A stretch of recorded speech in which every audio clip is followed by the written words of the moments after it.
شەو باش بینەری هێشە بە هیوای سەرفرازی هەمیشەیتانم بە مەبەستی توێژینەوە لە بزاوی کوردایەتی لە دوێنێ و ئەمڕۆ سبەینەدا کاروان تا بۆی بکرێت و ئەوەندەی دەرفەت و ڕەوشی گەلی کورد بوار بدات بە نیازی یەک کاڵاکردنەوەی زیاتری گرەی پرسیارە ئاڵۆزەکانە. کاروان گەرەچێتی لە هەواری هەموواندا بارگە بخات و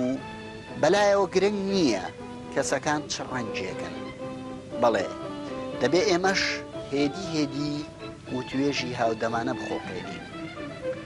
لە تەفگەری سیاسیماندا ناوی دکتۆر مەحموود عوسمان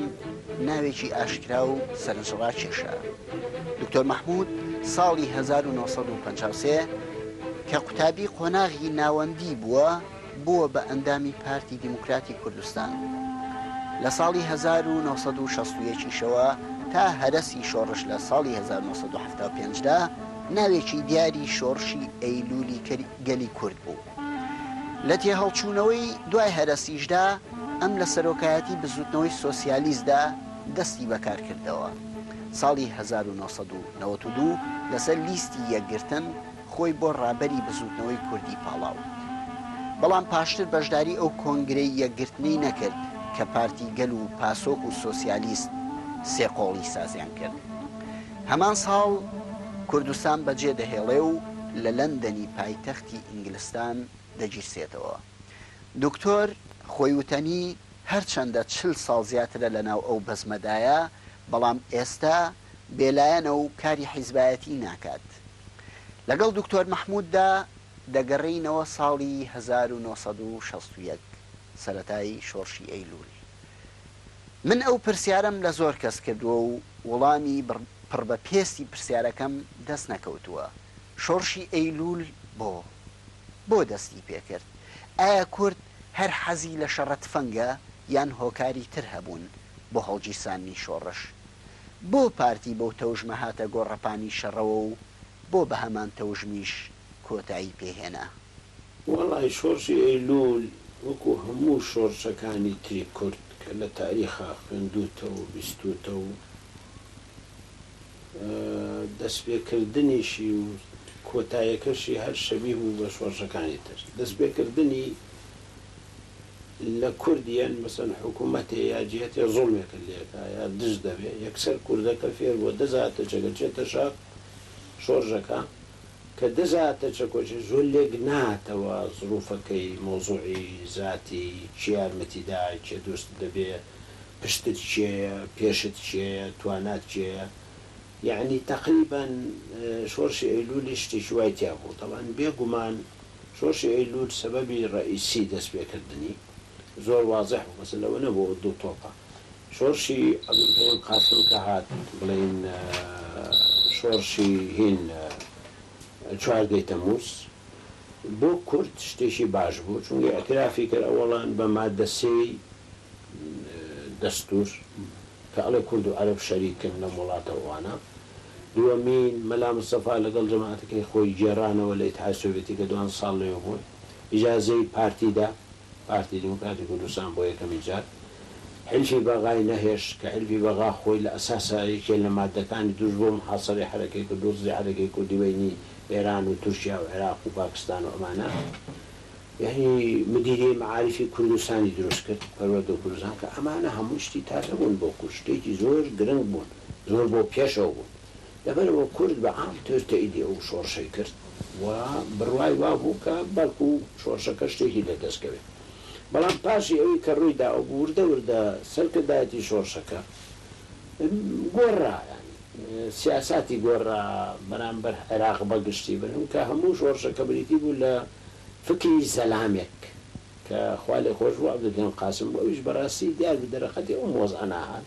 حیزبەکانیش سەریان لێ تێگا حیزبێ لەوبەر حیزبێ لەوبەر و هەراهوری ئەوانە تقریبا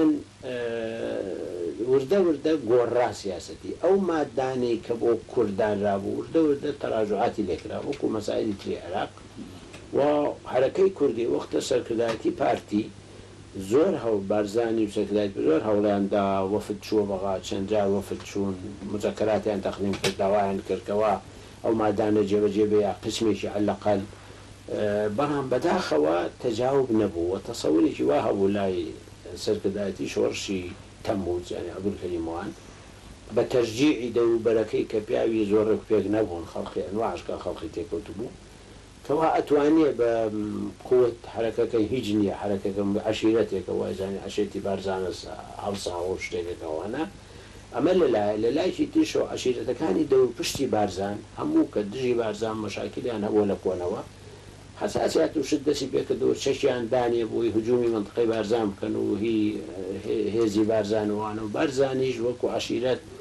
زیاتر مەیلی ئەوەی هەبوو کە سەیطرە بکات لەسەر عەشیرانە کۆن دائیمە شەڕ و شۆڕ بۆ زۆر وەربینیان ئەم هۆیانە هەمووی بەیەکەوە کۆبۆ بەهێز بوو حەلیش نەبوو بووی لەبەرەوە گەیشتە حەدێکەوە وەزعەکە بە تەواوی لە دەست دەرچوو نەیانتوانی حەلیشی گەوری بۆ بکەن بێژگە لەو بەعزی عاملی تریشە بوو مەسەلەن قانونی ئیسلاحی زراعی زەریبە ئەرز دەرچوو زەریبە ئەرزەکە زەریشی زۆری لە فەلاحەکاندا بوو ئیسلاحی زراعیەکە ئاغاینی بە مەلاک و فەلاح و هەردووشی ناڕازی بوو لە ئیشەکە ئەویش عاملێ بوو دەوری هەبوو وطبعا خەڵقی دەرەوەش تەرجیعی دائیما دەوڵەتانی دەرەوە تەرجیعی مەشاکلیان کردووە لە بەنسبەت عێراقەوە زوحارێکی کردووە مەسەڵ ئێرانیش ئەو وەختە کەالعادە ئێران دائیما دەوری هەیە حەزیە کرد مەشاکلێ دروست بێ لەو بەینا مەشاکل و هەراهوریا بوو عێراق زەعیف بێ و خۆی دۆسەی دەرەبکەوەنە بەڵام لە بیدایەتە دەست پێکردنی بڵێ ناتوانانی بڵێ ئێران تاریزی کشتیوان نەبوو ظروفە و ذاتی مۆزوعەکە وا لێ هات براکوژی خۆرەی تفەنگی کوردایەتی و ڕەمزی پاشڤەڕۆیی و کوردبینیمان لە چۆ سەرچاوە دەگرێ بۆ 30 ساڵ بەر لە ئێستا دەگەڕێتەوە یاخۆ ڕێجێکی قوڵتری هەیە ئایا لە ناو هێزە کوردەکاندا دژبەری لەسەر چی بووە ئایا ئایدۆلۆژیا مای ناکۆچیەکان بوون یان سەرۆکایەتی ئاشکرایە یان سەرۆکایەتی بووە یاخو پارە ئەگەر هەبوو بێت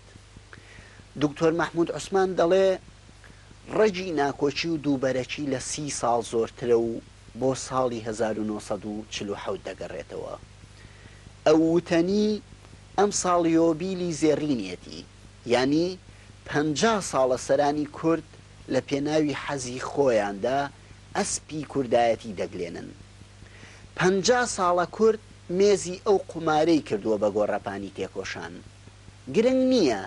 چێ لەم کارەدا تاوانبارە بەقەدەر ئەوەی کە چێ ئەم باجە دەدات جەستەی چێ لە خوێندا دەگەوزێ جەرگی چێ دەسووتێ و چێ پارێ ئەو جەرگ سووتانە دەخاتە تەنکەی باخەڵیەوە بینەری هێژە وەرە با پێکەوە جۆ لە گەشتی دووبەرەکی بگرین دکتۆر ئێستا مازانین بە تایبەتی جیلی ئێمە ڕەجی براکوژی بۆ ساڵی 1964 گەڕێتەوە بۆ ئەو ئینشقاقە بەڵام ڕەجی ئەو ئینشقاقە بۆ کێگەڕێتەوە ئایا شتی شەخصی بوو ئایا شتێک هەبوو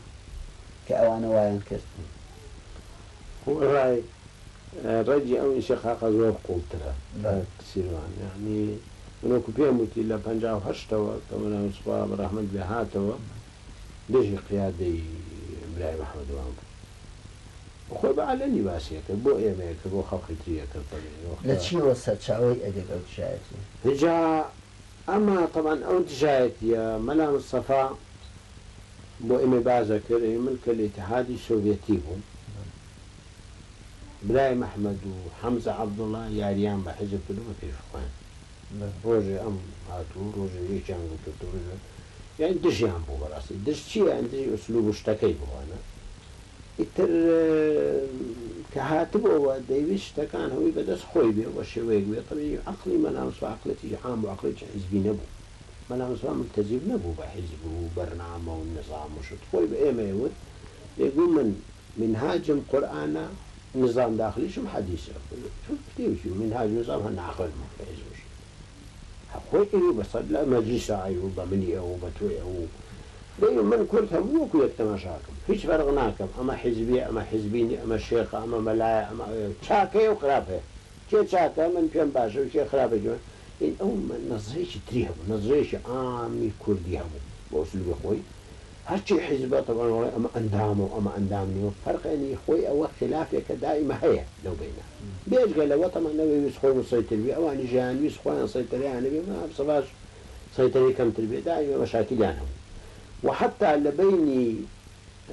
ملام الصفا وماموسا برايمان لتشلو حوتوا خلاف هيا چونك صالي تشلو شش وتشلو حوت كملام الصفا لا محابات بو بارتي ديمقراطي كردستاني دروس كرد لكردستاني عراق كاغزي نات حمزة عبد الله شوية خيقت لمحابات كوا معنى حزب دروس كينو حزبي شورش قسمي دي ورزقاري همو يدي وبقيه هوا وانا معنى حزب تازه دروس كأنه حزب ديمقراطي ووقت باش حرب عالمي دوام بو همو الهمو دنيا أحزاب ديمقراطي وشتوا دروس أبو تأثيرية وحربوا أنا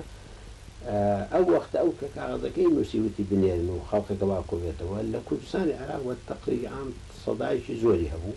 حزب شورش يعني حزب شيوعي كردستان فعلا شورش وجيدة كين هاي شورشو نيوي هات رزقاري هم يهات بقاي هوا هم يهات المستقلين هم يهات تقريبا أو وقت ما مسابنا فرعي جاكافي هبو فرعي حزبك قاضي محمد كلين بو أو نهات يعني وكب لي نهات تفضيلي كرت والقل أو فرعك خويش بقى نهات ولا أمو أنا طبيعي تا أو مهابات نما ومجموعي مهابات تيكشو إن جاب حاجة وهذا يعني أو لويه أو من بزعن مو خلقي كون بوي باسكت لوي أو حساسية هي لحسابي خوف كتشلو حود إن ستشنا إنه حود يعني ذكراي زيرينا أنجاه صار إما لم بزماي أم رقي له أو رقي له أو يخرج ناوي صي أغلبي خلافاتك عنيش شخصي تابع شخصي زور تيها وإسا جايبيني كوري جايبيني أو ملة شو من ضريبي تاو تياسو قري كراو بسرا وفلان لقى فلان إجنا وفلان دجي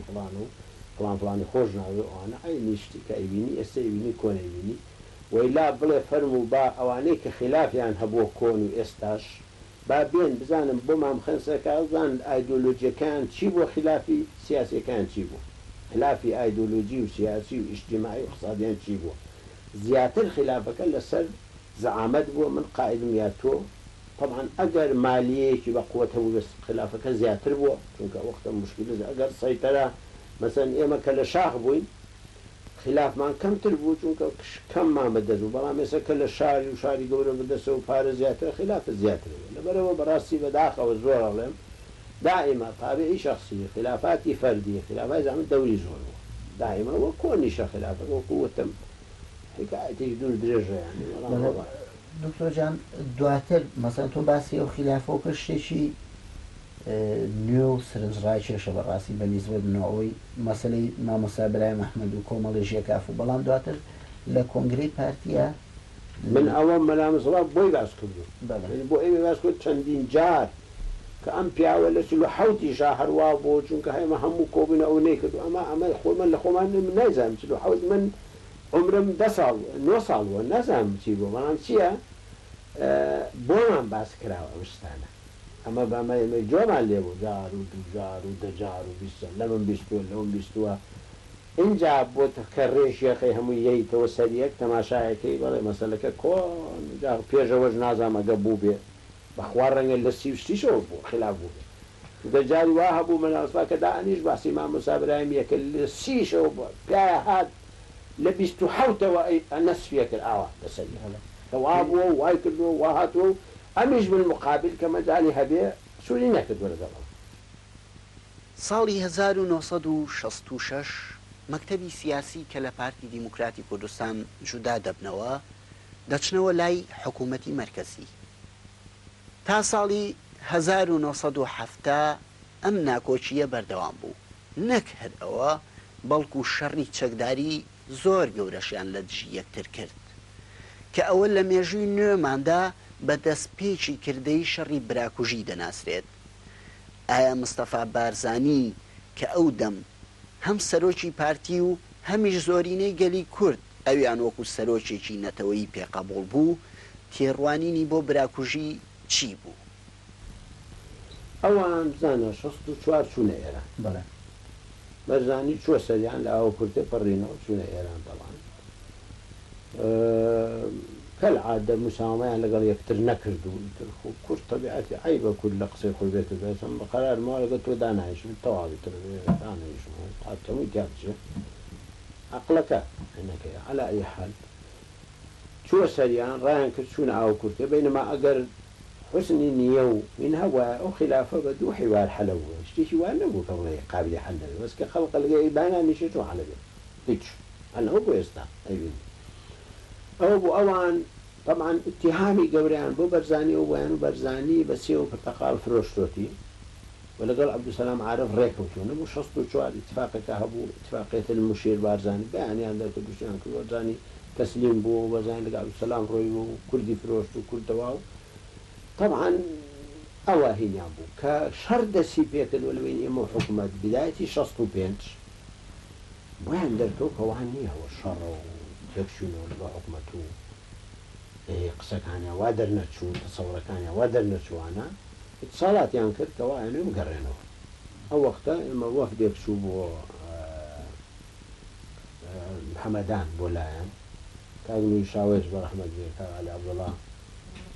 سالای هەماغاشیان لەگەڵ بوو یعنی چەند کەسێ بوون عەلا ئەی حال ئەویش بە ڕەحمەت بێ ئەویش نەماوە چوونە ئەوێ لەوێ ساڵیان لەگەکردن و بگەڕێنەوە ئەوان وەڕاستی بێ شەڕ کەشود کەڕانەوە ما عدا مامۆستا برایم نەگەڕایەوە ئەویش مەرامساوتی ئەوم ناوێ چی نابێ بێتەوە وتیان باش خۆی ئیسراحەتی بین لە داران دابێت ئیسراحەتترە خۆشترەژێ بێتە شاخسی کایە بەڵا ئەو لێ مایەوە مام جەلالوان هەموو هاتنەوە کە هاتنەوە پێشمەرگەکان و کادر وشتیان هەموو استیعاب کران بوونە هێزوان یەکسەر بێ مشکلە بەس قیادەکەەوە دائما مشکلە بینی قیاداتە قەواعیدی فەقیه قەد خلافی نییە سدوڕۆ هەموو کوردستان بگەڕێ دهۆک و سلەیمانی خلافیان چییە؟ هیچ کەس خلافی نییە لەسەرەوە دوو لێرە دوو لەوێ ئەوانە میلەتەکەیان تێگاوە تەقسیمیان کردن نام بینی میلەتە فەقیرەکە و حتا بینی ئەندامی دوو حیزبەکەش هیچ خلافی خلافی چی هیچ نییە دروستیەکە ئەو وەختە ژواوە طبعا قیادەکەمانەوە لە منطقەی دۆڵەڕەقەدانە لای عەباسی مەمەنداغا بە ڕەحمەت بێ على أساس لوي بن شاورام كان تام مؤتمري حودة قديمة كمؤتمري شش ما نقصتبو توابو دركرا وإنه مؤتمري شش هم قيادي بارتي هم قيادي كون دركرا حفظت من لجنة مركزي كون شانطيان شواردان دركران سانيان مانوا شواردان دركران وانا على أساس مؤتمري حود بقرين بينه وأوانش بينه مؤتمرك وجاري كخريق بقريته وأنا بلام قواعد وكوادر هم استيعاب كلام بونه هيزو كمال مفتي بو عامل هيزي قردا وحمين فرج بو عامل هيزي كاو وأحمد حمدين بو عامل هيزي أو منطقي هولير وكوي دشي كوي وأنا وقادر كان هم هاتنا وخلق كتكون كيسر شخص كسبون بس قيادة كمايا وحساسيتي لبين أوان ولا صاهر مايا طبعا قيادة يكون قيادة تازة أو بمؤتمركي حوت تأخير بو مؤتمري حوت قرار بو إيما اللي صالي شصتو شاشا بيقرين بداية كي بس تأخير بو كوتماني عن زوانا ديار بو أوانيش حساسيتي أنا بو قناعتي جوانا بو كمشينا قال لي ويبن ملا مصابة نتيجة توشي مشكلة شامكا بعضي شان قناعتي هم ويا ملا مصابة ما كوجيه بعضي شان ملا مصابة سقي بوان نبو يقول له دان شوية صلاة دا كان شدا كان لباشا أبو ملا مصابة داوای کروتی حلمی و مام جلال بین لای من لمنطقه من دابنیشن عنصری حساس او دومون وقت زیاتر قابلیات و شوانا وانش براسی ترسان يعني خود زين توزد كرد حياتك ك تشي بدز بيت عقل وشد الإجازة شاك من عقل ما قلت يا شيخ رقم ليدي قلت يكفي شك بێ مناقەشە بین بە دەقەی کوژ وەکو ئێستا شبینی ترسان ئیتر بەزازیش ئەو وەختە ڕئیس وزەرا بوو پیاوی زیرە بوو پیاوی این بوو ساڵ لەگە هەردوو لە هەبوو عەبدوڕەحمان بەزاز ساڵ لەگە ئەمان هەبوو لەگە ئەوانیشە بوو دیاری ساڵاتیان لەگەڵ ئەوان زۆر کردو و ممکنە ڕعدیان دابنێ شتیان داوەنێ تر ئەو ترس و هینەشە بوو ڕقایش نەبوو لە بینیان مؤتەمەری حەوتیش تاخیر بوو هینی پارتی سقەکەم بوو لە بین ئەوانە لەبەر ئەوە لەواتوی چاوەڕوان بکەن تا مؤتەمەرەکە ئەیگیرێ و بزانین هینە بشکەکە مؤتەمەرەکە بگیرا و بهات ناویان مؤتەمەر و قەنەعەتی منەوە تەفاهمی ئەکرا چکە زۆرمان لە قیادا ئەغڵبمان مۆیدی تەفاهم و شت بووین یعنی حەزمان واضح بوون ئێمە هیچمان پێکەنەوەوان بە تەنها حەق بڕێ بکەوینەوەانە بەڵامی تر ئەوە بوو ڕۆیشتنەوە لە نهایەتی مانگی یەکەمی 66 مانگی یەکیان نهایەتی مانگی یەک چوونە سلێمانی فترەیەک و لە پاشە چوونە بەغاو ئەو وەختە مامۆستا برایمیش لە تاهرانەوە هاتەوە بەغاو ئەو 4 ساڵە ناخۆشە دەستی پێ کرد کە ئیتر ئەوان لەگەڵ حکومەت و ئێمە لەم بەرەوە یەکتری کوشتن و هەلاو بەزموان لە ئازاری ساڵی 1970دا ڕێکەوتنی نێوان شۆڕشی کورد و حکوومەتی ناوەندی مۆ دەکرێت کۆتایی بە قۆناغێکی شەڕ دێت و هەموو کەس لە چاوەڕوانی سەرەتایەکی ئارامدایە سەرەتا ئەو ڕێکەوتنە چۆن و بۆ مۆرکرا بۆ بەندەکانی پەسەندکرا و پاشان بۆ ڕەتکرایەوە چێ لە پشتی شەڕ هەڵگیرسانەوەدا بوو ساڵی 1972 پەیوەندی شۆڕش و ئەمریکا چۆن دەستی پێکرد ڕۆڵی ئەمریکا لەو ساڵانەدا و دواتر چ بوو گەمەی مفاوەزات هەموو ئەم شتانە دکتۆر مەحموود وەکو شاهیدێکی زیندوو لە ناو هەموو ئەو ڕووداوانەدا بووە و ئاوا بۆمان دەجێڕێتەوە بەیاننامەی ئازار هەمان خۆت ئەبین ئێمە لە ساڵی 63 مفاوەزەیەکمان هەبوو لەگەڵ بەعەز لا مەرکەزیشیان ئەعلان کردەوە بۆ ڕێنەکەوتنی شەڕەوە 64 لەگە عەبدولسەلام بەیانی دەرچوو ئاینیشت بۆ بە شەڕوانە 66 لەگەڵ بەزاز و عەبدوڕەحمان عارف بەیانی 29 حوزەیران دەرچوو دیسان شتێکی وانە بوو بۆ بە شەڕ ڕێنەکەوتین لە پاشەوەی ساڵات کە بەعسیەکان هاتنەوە سەر حکم جاری دووەم بەکر و سەداموانە طبیعی ساڵاتیان دەست پێ کردو لەگەڵ ئێمە بۆ ئەوەی جاریشی کە مفاوەزە بکەین بەس تەقریبەن کە هاتنەوە سەر حکم ساڵاتەکە ناجح نەبوو ئێمە مؤیدی نەبووین ضدی ئەو بوون کە بەعز بێتەوە سەر حکم حتا پێشوێ بێت سەر حکومی ساڵاتیان لەگەڵ ئێمە کرد ئێمە زۆر دژمن ڕەفزمان کرد بە حیزبێکی خراپن و یعنی دائیمە خراپ بوون چاکەمان لێ نەدیون لەبەرەوەی ساڵاتیان پاش ساڵێ شەڕ بوو لە بن پاش ئیت ساڵات دەستی پێکرد ساڵاتەکە وەرشت بەشکەوەی غیر مباشر بۆی عەزیز شەریف و سۆڤێتەکان و بەعزی جیهاتی کە لە پاشە بوو بە مباشر مفاوەزاتمان دەست پێ کرد وەختە من ڕئیسی وەفدی کوردی بوو لایەنی کوردی ئەم سەدامە ڕئیسی وەفدی عێراقی بوو ئەو وەختە تا چوون یەکتریمانە دوو دانیشت و مفاوەزات سێ چوار مام هاتوو چۆمان کرد ئەوان وەفدیانە هاتە ناو پردان ئێمەش وەفدمانە چۆ بەغا وەکو ئێستا نایەک گۆڵی هەروە بڕۆی وەختەوە ئێمە دوو گۆڵی بوو جاری ئەوانە هاتن جاری ئێمە چمەسەر کورد ئەوەشی نەماوە هەر خۆفور هەر لە خۆیەوە فڕ و لێخڕێ بۆ بەغا باجاری ئەوش بێ بۆلات کەمتر بووە ئێساوە هەتان بیرمێتەوە نەوەتویەک کە مفاوەزەمانە کرد وتمان بابە باخە جاری بە ئەوانیش بین بوو هەر ئێمە بچین وتیان نایەنەوە چۆنە بەوەندمان بابە نای با داوای بکەین داوامان کرد و هاتنە هەولێریان مەقسەدم ئەو وەختە هاتوو چۆمانە کرد بهشتی لە ئیتفاقی ئازاد ئیتفاقی ئازاد تەمەن شتێکی تازە بوو کە بۆ یەکەم جارە حکومی ذاتی ئەترافێکا کۆن لە ئیتفاقەکانی کۆن هیچی ئەوە نەبووە و نقاتی باشیشی تایە بە نقاتی عەلەمی و نقاتی سڕی زۆر ڕێکوپێکوانە ڕاستە و حکوومەتی لەگەڵێکی دۆجێی سەقەنیە و درڕندەیە و پیا و کوژەوشە بەڵام عەلاقەی وەسیقەیەکە ماوەتەوە لەوەیە بەڵام لە مفاوەزەکانی یانزەی ئازارە ئێمە ئەوان ئیسراریان کردوتیان ئێمە حکمی ذاتی تەنفیزی کامیلی ئەەکەین تەوحیدی مەنتیقەکان و ئیحسا و مشتێ لە ماوەی 8 ساڵە ئێمە ئیلهاحمانەوە بوو کە فەوری ببێ یعنی هەر کە ڕێکەوتین ببێ پاش مناقەشاتێکی دوور و درێژ و تەدەخلی جیهاتی دەرەوە سۆڤێتەکانە وەختە تەدەخلیانە کرد خەڵقی تر دەدەخلیە کرد بەعزێ جیهاتی ئەملا بەعزێ دەوڵەت تەدەخلیە کرد گەیشتینە 4 ساڵ وەسەد لە بینی ئێمە ئەوانە نە سفرەکە نە هەشتەکە بۆیە 4 ساڵەکە ئەوی کە ئەڵێن 4 ساڵ بعضێک کە زەڵێ شۆڕژ بۆ قوبڵی کە 4 ساڵێنی ئەوە بەو شکڵە بووە یعنی دەبوو ئێمە ئەو 4 ساڵە قوبڵکەین یا هەر نەبێت ئیتیفاقەکە تەفزیل ماکرد وتمان ببێ باشترە با سلمەکە ببێ و تەسبیح دەکەوانە 4 ساڵەکە قوبڵکە لە ئەسنا ئەو 4 ساڵە کە مەفروضە ئیتر وردە و تەنفیزی بکەیت سلبیات دەسی پێکرد لە بین ئێمەوە خۆتان ئەگەدارن مەسەڵەن ویستیان ئیدریس کوژن لە بەغا نەبوو ویستیان مەلان سواب کوژن ئێمەش وەختە لەوێ بووین هەمەلا هاتن تەقریبا نەمردین وانەی کوشتین طبعاً پاژەوە طبیعی خەڵقە گیرا لای ئێمەش لای خۆمان و ئێمەش هەرچی خراپ بۆ هەزدی حکومەتەمان کرد یعنی هەر ئەوەڵ دووسێ مانگ تۆزێ ڕێک بێنین باقیەکەی هەر دژیە بوون بەڕاستی هەردوو لاشمان من ئاڵم خەتا هەردوو لاشە لە نوع ئینسانان نەنی هەمووسێ خۆن سەر ئەولا من ڕێی من ئێمەش خەتامان زۆر بوو ممکنە تەسەورمان کردووە کە ممکنە لە دەرەوە زیاترمان دەستکرد مەسەڵەن بعضێک لە قیاداتی ئێمە یا تەسەوریەکەم کە ئەمریکا شتێکی بۆ بکات ئێران شتێکی داشتی بۆ بکات بەهۆی ئیسرائیلەوە بتوانین لەگە ئەمریکا دەشی گیر و ئەمریکا شتێکی بۆ بکات ینی بەقسەد بۆ فکرانە بەڵام تەحلیلاتە خەڵەت بوو شتاڵە بوو ئەوانیش طبعاً خۆ دەزانی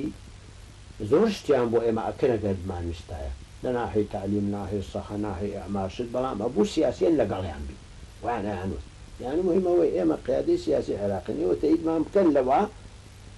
ئیتر باقی میزانیە 100 ملیۆن دێ و 200 داتێت لەو شتانە هین بوون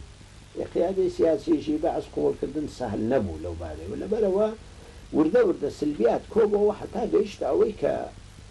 تێکچوو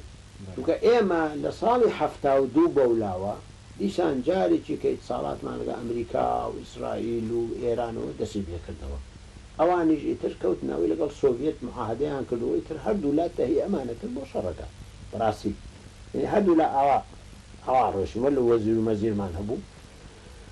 نەتیجەکە گەیشتە ئەوەی کەوا شەڕ بوو پێشەوەی شەڕوێ محاولاتێک کرابوە تەفاهم وشتیوە بەڵام محاولاتەکە ناجح نەبووە من لەو کوڕاستەی کە لە ساڵی 76 نووسیوانە شتانمان نووسیەوە تەفسیل طبعاً ناجح نەبوو وەساطات ناجح نەبوو گەیشتە ئەوەی کەوا 74 کار لە کارترازا بوو ئەوان 74 هاتن ئێمەیان خستە بەردەمی ئەمریکی واقع مەشروعێکی حکمی زاتیان ئەو کە لە پاشە ئەعلانیان کرد مەشروعێکی حکمی زاتیان دانا خۆیان لەلایەن خۆیانەوە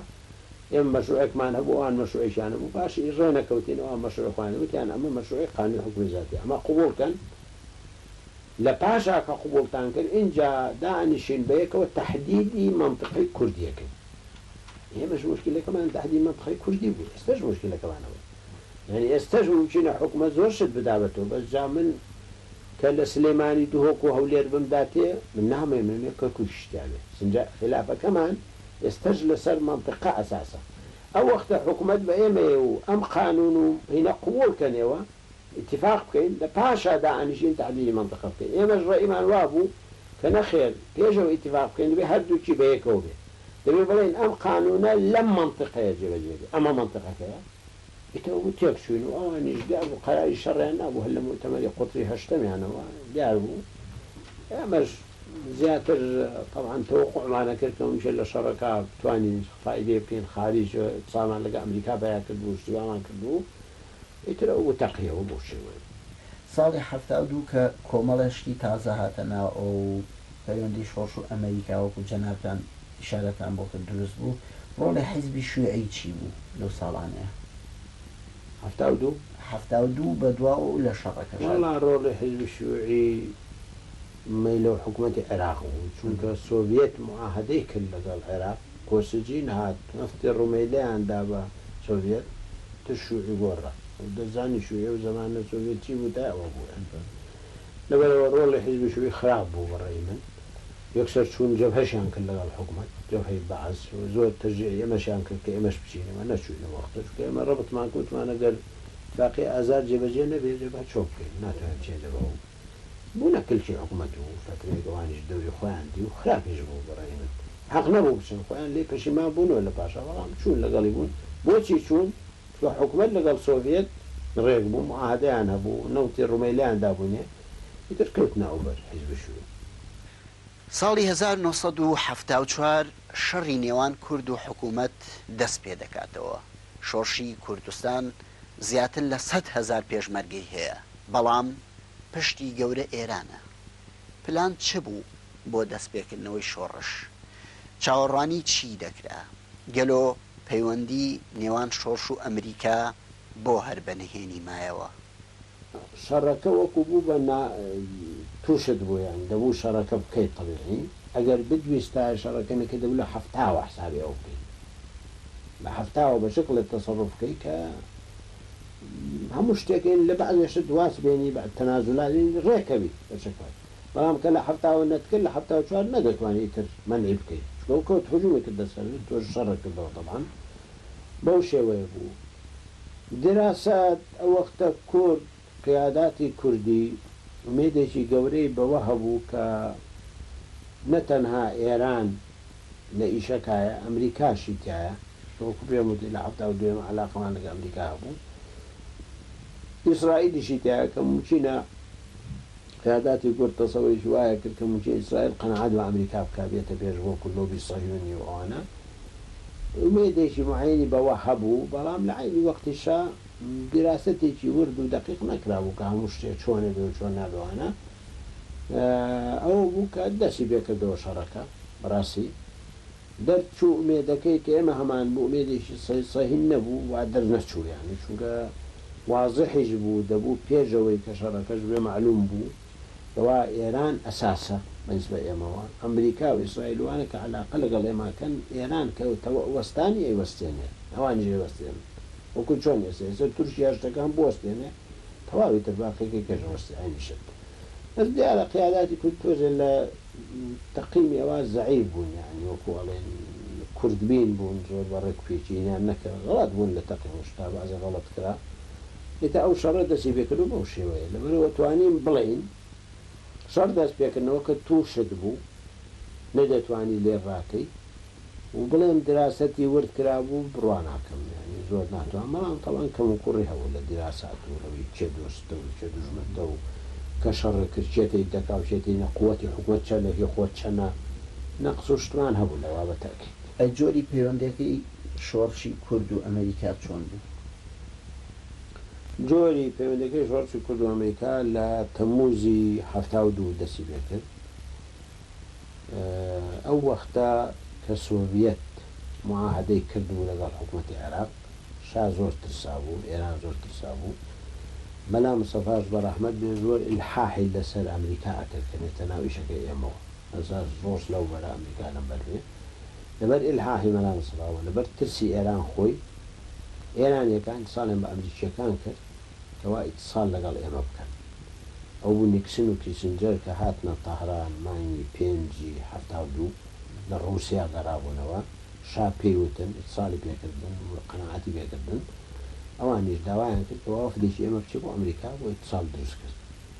وەفدەکە مەلا مستەفاویستی خۆی بچێ بەڵام وتیان ئێمە ناتوانین تووریش کەمانوێت سڕی بێ تۆمان پێ ناشارێتەوە بێ موچینەکە دەبێت وەرە وەفدێ بنێرە وەفدەکە ئەویش قەرارماندا من چوو لەگەڵ ئیدریس بەڕەحمەت من و ئیدریس بۆ ئەمریکا مانگی تەمووزی 1970 لەوێ فترەیە ماینەوە بە نهێنی مەسئولەکانمانی لە ئەمریکا ساڵاتمان دروست کردن گەڕاینەوە ئەوان بۆ چوونیان چی بوو؟ وەڵای ئەوان بۆ چوونیان ئەوە بوو کەوا ئیتساڵاتەکەی کە هەیە کلیلەکەی شایە بە ئێمەیان وت ینی وەلەو مەلا مستەفا بەڕەحمەت بێت تا وەفاتیشی کرد وەرە ئەو قەناعەتەی نەبوو کە ئێران کلیلە وەکو چۆن ئێستا جەماعەت قەناعەتیان نییە کە تورکیا کلیلە وا تەسەوڕەکەن ئەمریکا هەموو شتێکەوانە قەناعەتی وای نەبوو وای تەسەوڕ ناکردەوە ئەمریکا سانەوی بێ بەس ئەمریکیەکان بە ئێمەیان وت ئێمەش خۆمان دەبوو تێبگەین یعنی ئەمریکا لەبەر بەڕێی شا هاتووە هاوکاری لەگەڵ تۆکە توێنێکە شا طبعاً قەراریا بیوەستێنێ ئەمریکا بە تەنها نایە بە پەڕەشوت شتێوە تۆ بکات لەبەرەوە بە ئێمەیان وت ئێمە ئەوی کە وازح بوو کەوا ئێمە هاتووی کۆمەکتان پێکەین بەڵام هی ئێمە و هی ئیسرائیل و هی بەریتانیا و هی جێیکە ئەگەر سبەی ڕۆژ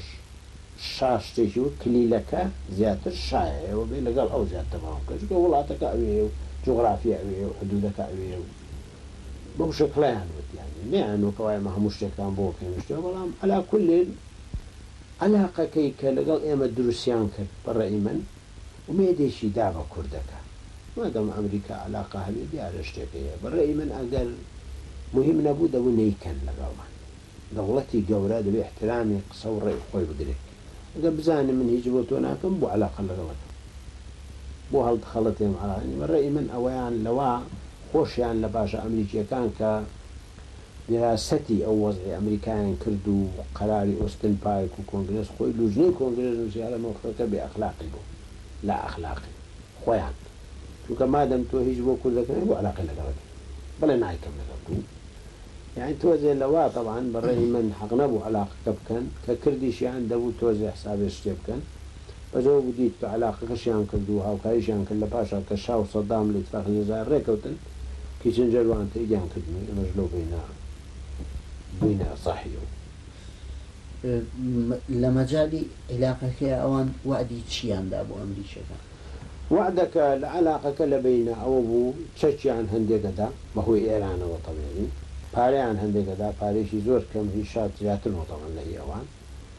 ساڵات هەوو لەوێنمانی لاسلشی وشتی و ئەوانەوە تەبادلی معلوماتمانەکە لەگەڵ یەک و یعنی نهێنیش بۆ من دائیمە خۆم هەر علاقەی نهێنی بێ لێتە سەبنانی تۆزێ من زۆر علاقاتی نهێنی زۆر ئەوە نییە ینی پیا و تۆزێ ترسی لێ هەیە چونکە ئەگەر جددیە بۆ نهێنی هو علە نویکە یا نهێنیەکەشی هەبوو طبعاً و ئیتصالاتەکە زیاتر دەوری ڕئیسی لە ئیتصال کەسی هەیە هەچیزەی نەهێمە لەو دیفاع و خارجیوانی شتیا بوو بەڵام بە هەر حاڵ بەو شێوەیە بەڵام پەیوەندیەکانی کورد لەگەڵ دۆست و لەگەڵ دوژمنە هەمووی بەنهێنی غەڵەتە تەنانەت آخر ئەوە نەقسێکە لە حرەکەی کوردی بەڕێی من دووشت نەقسی گەورەیە لە علاقاتی کورد لەگەڵ دوژمنەکانی یەکێکی ئەوەیە کەوا بە نەهێنیە علاقەکانی دائما نهێنیژی عن لەگەڵ چیزەی ئەمن و مخابرات و سڕی ئەوە زۆر خراپە مستوای سیاسی نییە دووەمین نووسین نووسین ئێستا ئەم برادرانی ئێمە ئەو فترە زۆر علاقیانەکە تورکیا هەبوو کو بزانم 4 دێڕم بۆ بێنە ئیتفاقی بێنە هەر شەفەویە هەر قسەیە ئێمە جوابووین وەقت ئەو دوو نەقسە دائما لە حرەکەی کوردی لە علاقات یەکەمین نەهێنی دووەمین نووسین نییە نووسین بەڵام مفاوەزاتەکانیشمان هەمووی وا بووە هەمووی بەنهێنی مفاوەزاتی بەغاوانن نا ینی خەتای قادەکانە نەهێنی نییە بەڵام تۆ کە منەچم لە بەغا مفاوەزە ئەکەم یەمەوە کەفی خۆمە خۆ کەس ڕێ لێ وەرە بە خەڵق وام کرد وام نەکرد خەڵق کۆکەرەوە خۆیان نایکەن ئێزە مەسەن مەسعود بۆ بە خەڵق ناڵێت چی هەیە لەگەڵ حکومەتی عێراق چی هەیە من بەم ئێم ڕێگەڵێم هەموو عالم کۆکەمەوە جەماعەتی خۆم کاجە خۆم من وەزعم ئەمەیە مەجبورم چوم علاقەم لەگەڵ حکومەتی عێراق کردووە وەزعەکەم وایە من مەجبورم ئەمەم هەیە حکومەت دەڵێ 1 2 3 من ئەڵێم 1 2 3 4 زۆر ڕێک و پێکتر زۆر معقولتر زۆر جەریترە لەوەی کە تۆ بە دزیەوەی کەس نازانیت لە پڕێن لەسەر هەولێر خابی لە پێش هەولێر سای نەبوو مەسعود چۆن نەیگویانی کەس لە خۆی یەکسەر جێژێەوە هەولێر قەت بە کەسیان نەوت بە جەماعەتی خۆشیان نەوت و خۆی سەر لە قیادەی پارتی پرسە چەند کەس زانیویانە کە جێژێ بۆ هەولێر ڕواناکەم لە 3 4 کەس زیاتر زانیوێت نایزان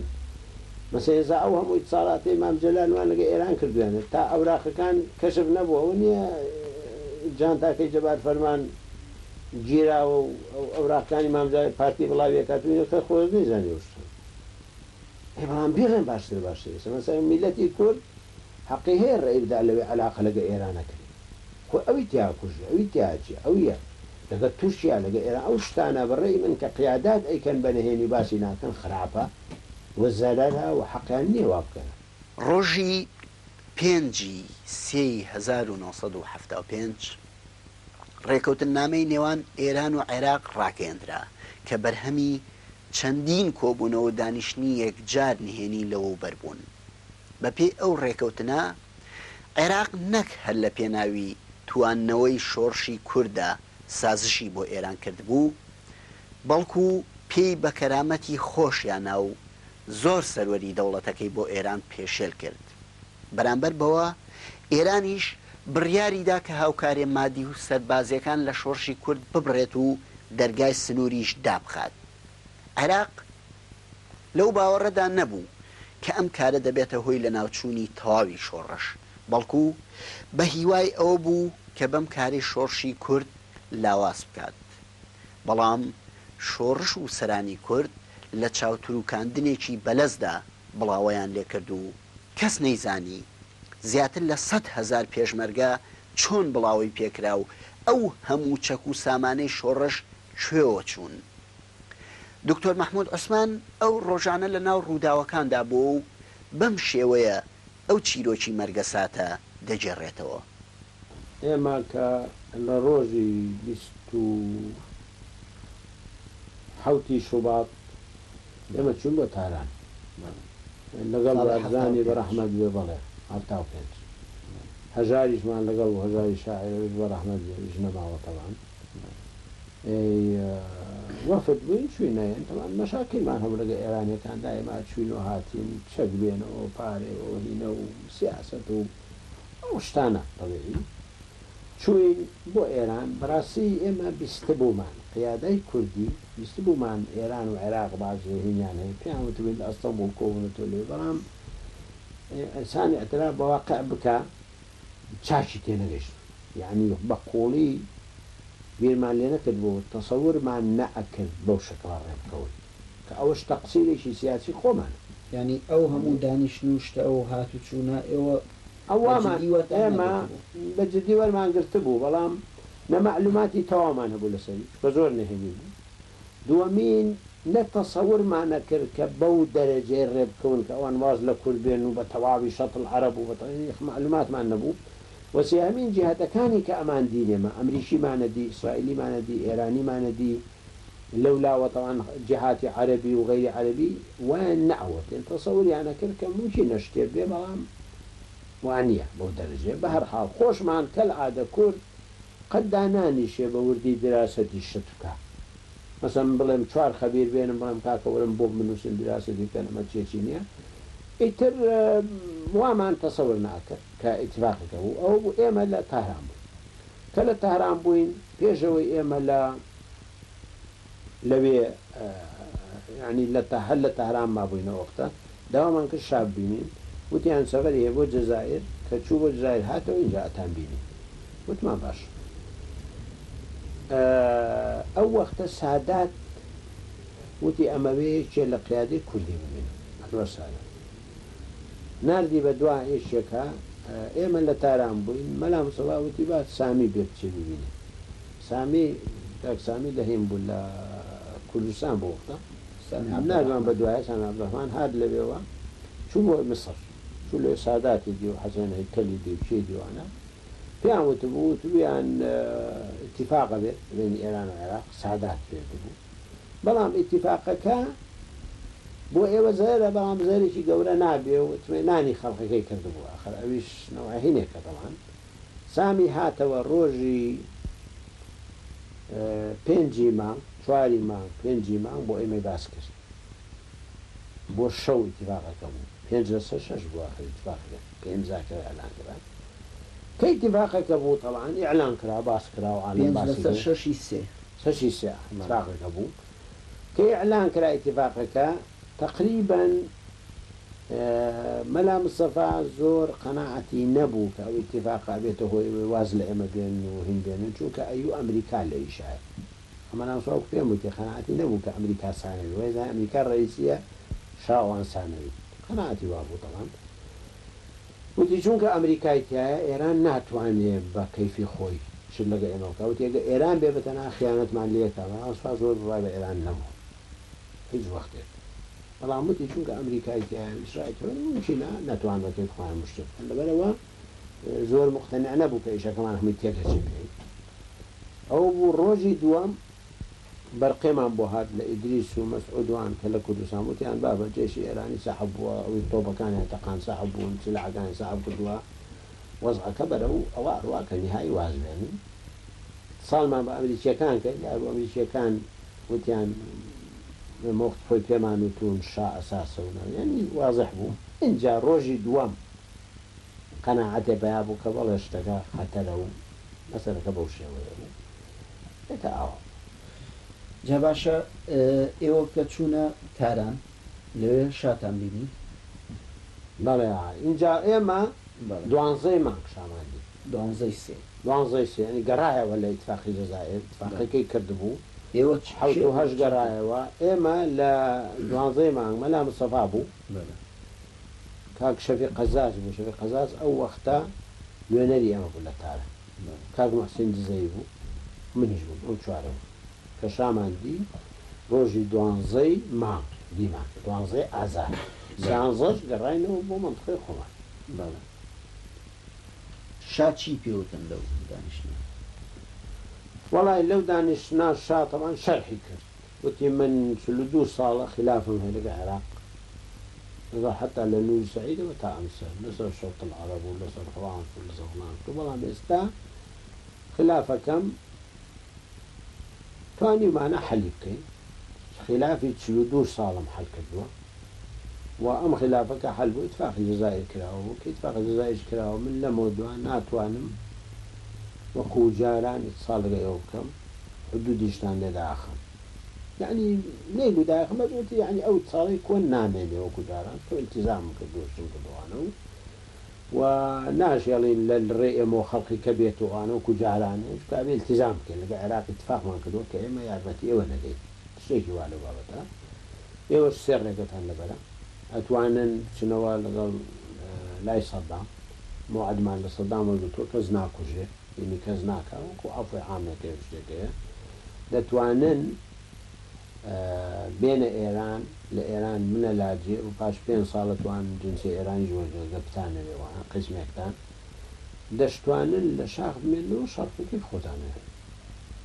و خۆتان قەرارەکەن بەڵام ئەگەر شەڕتان کرد وەک جاران من کۆمەکتان پێ ناکەم ئەمە قسەی شەڕ بەرزانی ڕێئی چی و چی بەشاوە بەرزانی بەڕاستی یعنی لەو لەحظەیە زۆر موقفی زەعیر بوو بەرام بەشە وەوتی تۆ چی جوان ئیتفاق جەزایر تۆ کردوتێمە تەئیدیەکەی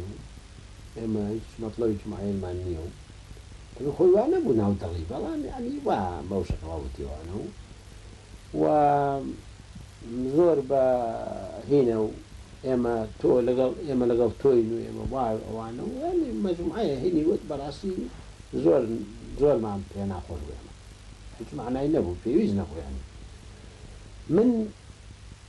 من مەجبور بووم یعنی وەکو مەجبوری زۆرم قسەی تند کرد ڕاستی بە شام بووە وتم ئێ وەختی خۆی چەند جارێمە هاتوین تۆمان دیوە دەهەم جارە بوو من دە جارم دیوێژاوە بە تەنها لەگەڵ مەلا ساڵەکە کوڕەکانی لەگەڵەوە تۆ وادی واد بێ مەدا واد ئێستا هاتووی ئەڵێ 42 ساڵ مشکلی خۆم حەل کردووە ئێمە بۆ حەل نەکردووە ئێمەش خۆ 14 ساڵە خۆ مشکل لەمان 1000 ساڵ نییە مادەم بێ خۆت حەلکەی 12 ساڵە مشکلمان ئێمەش حەل کردایە لەگەڵی ئێمە ئەوە بەجێهێشتووانە و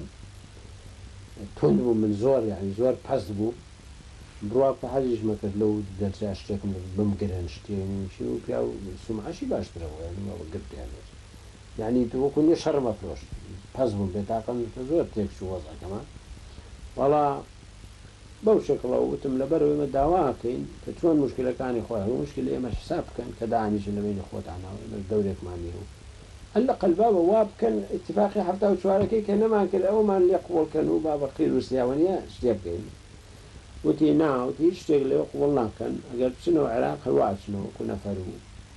تۆ بۆ تۆڕەوە عەسەبی چونکە یابان شکا ئەڵمان شکاوە حەربە حای بە منوت شان وتما قەیناکە یابان و ئەڵمان شکان بەس یابان و ئەڵمان بە شەڕ شکان بە شەڕیان کرد تا شکان ئێمە لە پشتەوە شکان بکن لە شەڕانە شکاوی ئەمانە تۆ وا هین بوو وەڵای تر تۆزێت قڕەخرشمان بوو بەڕاستی یانی بەناو سەبا ڕەحمەت بێ منی کرد این مەکەوە بەسەوەوانەوە خلاصە هاتینە دەرەوە کە هاتێن دەرەوە لەگە مەلام سەبا ینی مناقەشەمان کردو ئێمە گلەیم لێ کردی باشە بۆ وا بەو شکڵەوە حەق و تۆ ڕێی خۆت بڵێ وتی ئاخر ئێمە دەمانەوێ بچینەوە مەنتیقە مقاومە بکەین مادەم وایە لەو مەسلێ من قڕەقری لەگەڵ کەم حیزی ناکەن قول لە خۆ قسەکەش ئەنیە گەڕایە مقاومەشی باشە بۆ مقاومە نەکرا لە کاتێکا شارژ و تۆتی ئێوە ئەتوانن مقاومە ناڵێ وتی طبعا ئێمە بەڕاستی بۆ مقاومە نەکرات قیادێکی فاشل بووین و جەریێنەوە هیچ نەبووین قیادەیە بووین ئیسپاتمان کرد کە لە وەختی تەنگانە هیچ مستاوامان هیچ نییە ئەیجینا پارە بوو هەمان بوو چەکمان هەبوو خەڵقێکی زۆرمان هەبوو منطقێکی زۆرمان هەبوو حکوومەتی عێراق ڕاستە اتفاقی جزایی کرد بوو بەڵام بە ئەترافی سەدام خۆی بیستان پاشینەی و گول لە تۆپمان نەما بوو مەچون لە ئیسپانیا بێنی يعني أمان تواني دو دقة خركن وأنا ببغيهم وتعجبي كان مانكر براستي قراري خوما مو كان مانكر كالضغط لنا كبير بلا إلا بزور نبينيكي وإثبات مانكر كيما قيادي كي فاشلين قيادي يقوين نمان تواني لو ظروف والتنغاني تحملي مسؤوليتين الجناح مفروض بو دائما لو كل راسا زور بالتفصيل نسيوانا مفروض بو حجنا بفترة تاخد وقت بخين مفاوضة يبقوا ما ندرس كين شيء درس كين أو هم كردستان خون قابل كنا مشكلة نقول لهم ئایا چێ بڕیاری بڵاوە پێکردن و وازهێنانیدا ئەو بڕیارێکی تاکە کەسی بوو یان بڕیاری سەرکردایەتی شۆڕش بوو یاخود گوشاری وازهێنانیان خستە سەر شۆڕش بەڕاستی بریارەکە ئەکسەریەتی وەرگرت کە مناقەشە کرا بەڵام تەمەنی اقتراحەکەی بەرزانی کە واز بێن بەڵێ وتی ئێمە شەرمان کردو چەندین ساڵە و هۆڵماندا و ئێمە خۆتان نەزانن ومێدمان هەبوو بە ئەمریکا و مێدمان بە ئێران ئێستا حاڵی حازر لەو بەرەوە عێراق شەڕمان لەگەڵە تا ڕووسی لەگەڵە لەم بەریشەوە ئێران اتفاقی کردووە ئەمریکای لەگەڵە کە ئەمریکا و ڕووس لەوبەر بوون و ئێران و عێراق من لەو بەینا چی بکەم نامێ خەڵقی تر زیاترمە کوژبە ڕائیە چەند زەراتەوە مەسەلا لەبەرەوە بەڕێی من کۆتایی ببێنین باشترا و اتفاقی 11 ئازار وەکو شتێک تەسوید بوو اتفاقی شتێ و سەر بکەینەوە فایدەی نییە تەسحیا دەدەین کوشتارە دەین هەردوو لا تەعاونەکەن زەدمان ئەوە لەبەرەوە نێکین جاترە و ئەمە ڕێی ئەو بوو تەوان ڕێی ئەویان ڕێی کوڕەکانی یعنی ئەنواعی خەڵق تەیدی کرد عسکەریەکانمان زیاتر تەیدیان کرد لە سیاسەکان هی لە ئەگووە هەیە خود لە حاڵاتی وایە نییە بەڵام تەوان مەلا مسوا بەشکڵە تەرحی کرد وای تەرح نەکرد کە تەواوی تر وتی ئەچینە ئێران ئەم فترەیە لە پاشە ئێران و عێراق هەر تێگەچنەوە کە تێکچنەوە توانین بینەوە شۆڕش بکەینەوە ئاوای تەڕاکە تەوانا وشتا کەواش نەبوو وای لێ نەهات و ئاسانیەوە سەهل نییە وشتانە ئیتر کە ئەو قەراریدا و قیادە کۆبوو بە سیاسی و ئاسکەری ئەکسەریەت تەیدی ئەو قەرارە کراوە بوو بە قەرار و بەڵێ کاروان تا بۆی بکرێت تیشی ئاگاداری دەخاتە سەر ڕووداوەکان لەوەشدا دوێنێ و ئەمڕۆ گرنگ نییە گرنگ ئەوەیە ئەو مژارانە تا چەند کاریگەریان بەسەر جڤاکی کوردەوە هەیە لە پای ئەو مەبەستەشدا دژواری ڕێگە سەختەکان نابنە ئاستەنگ لە بەردەم ئەم کاروانەدا تا قۆناغێکی تری کاروان بخاترێەوە هەر بژین